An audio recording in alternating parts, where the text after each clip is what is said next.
Bismillahirrahmanirrahim. Assalamualaikum warahmatullahi wabarakatuh. Perkenalkan, nama saya Fatimah Wilayati dari Prodi PAI 4 semester 5. Saya akan menjelaskan tentang materi administrasi pendidikan dari materi awal sampai materi ke-6. Selamat menyaksikan. Materi pertama yaitu tentang ilmu administrasi dan perspektif histori dalam administrasi pendidikan. Di sini administrasi berasal dari bahasa Latin. Artinya kepada, dan ministro artinya pelayanan. Jadi administrasi yaitu bentuk pelayanan atau pengabdian terhadap subjek tertentu.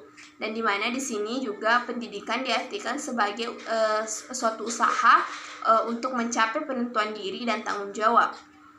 Jadi administrasi pendidikan yaitu suatu yang adalah sebagai proses kerjasama untuk mencapai tujuan pendidikan dengan melihat komponen antar pendidikan. Materi kedua yaitu katalis-katalis utama bagi pendekatan perilaku dalam administrasi pendidikan. Jadi untuk memahami ini kita perlu tahu apa arti katalis dan katalisator itu terlebih dahulu. Jadi katalis itu yaitu suatu zat yang mempengaruhi ataupun sebaliknya suatu reaksi. Dan sedangkan katalisator yaitu orang yang memberikan pengaruh cepat ataupun sebaliknya terhadap suatu reaksi tersebut.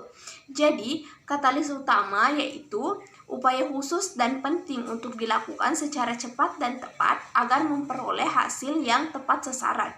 Dan di sini katalis-katalis utama bagi pendekatan perilaku dalam administrasi pendidikan yaitu komponen yang menjadi stakeholder dalam lembaga pendidikan mampu memberikan contoh langkah usaha apresiasi yang tepat dalam menjalankan sistem yang terdapat dalam administrasi pendidikan itu sendiri.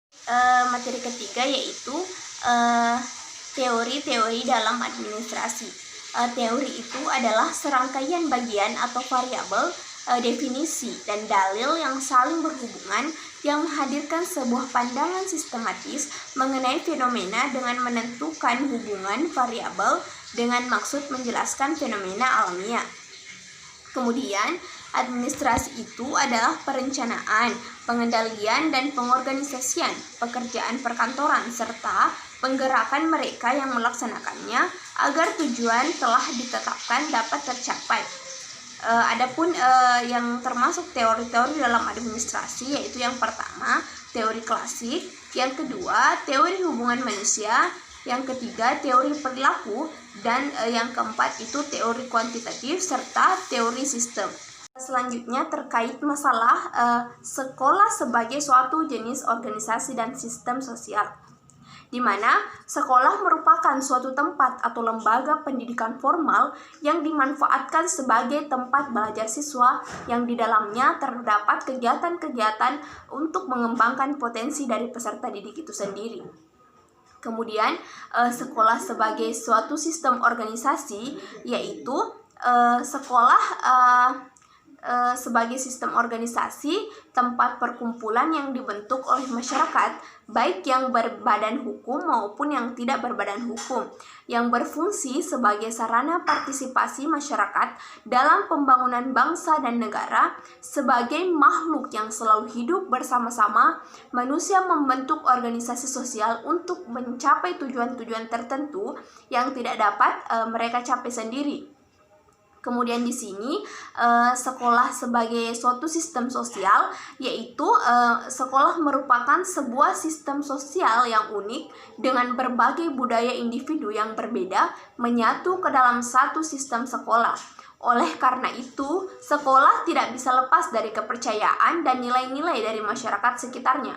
Persimpangan terbuka antara sebuah sekolah dan lingkungan eksternal, nilai-nilai komunitas dan keyakinan berdampak pada bagaimana budaya sekolah berkembang. Kemudian materi yang selanjutnya yaitu birokrasi dan hubungan otoritas di sekolah. Adapun yang dimaksud dengan birokrasi yaitu kekuasaan yang terletak pada orang-orang yang memiliki kuasa penuh yang sudah diterapkan.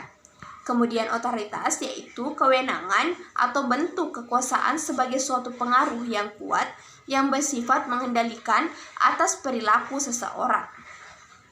Kemudian di sini birokrasi itu ibarat rambu lalu lintas, di mana sekolah memiliki aturan dan guru memiliki waktu diberhentikan sebagai guru, maksudnya seperti orang-orang yang pensiun. Kemudian tugas-tugas guru diorganisir atas dasar aturan yang berkesinambungan. Kemudian bidang-bidang lain yang berbeda sesuai keahliannya. Kemudian adapun hubungan otoritas merupakan suatu bagian integral dari kehidupan organisasi secara formal. Dan adapun bentuk birokrasi dan otoritas di sekolah yaitu terdiri dari kepala sekolah, guru atau staf, dan kemudian orang tua. Yaitu tentang teori motivasi insentif, di mana teori motivasi insentif itu adalah seperangkat konsep yang digunakan untuk memotivasi seseorang untuk bertindak atau berperilaku dengan memberikan kompensasi berupa penghargaan untuk meningkatkan kualitas kerjanya.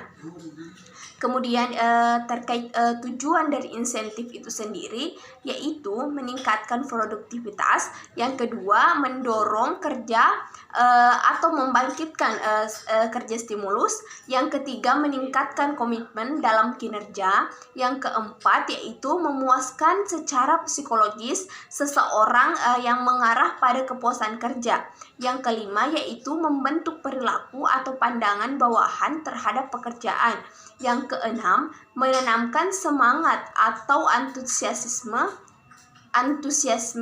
terhadap pekerjaan, yang ketujuh atau yang terakhir yaitu mendapatkan kemampuan maksimal mereka sehingga bisa bekerja secara maksimal. Kemudian jenis-jenis insentif itu ada dua. Yang pertama yaitu reward insentif positif, yaitu pemberian hadiah. Ini bertujuan untuk menghargai anggota yang sudah bekerja dengan baik. Kemudian yang kedua punishment atau insentif negatif, di mana hukuman sebenarnya adalah bentuk insentif perusahaan terhadap anggota yang memiliki tampilan negatif.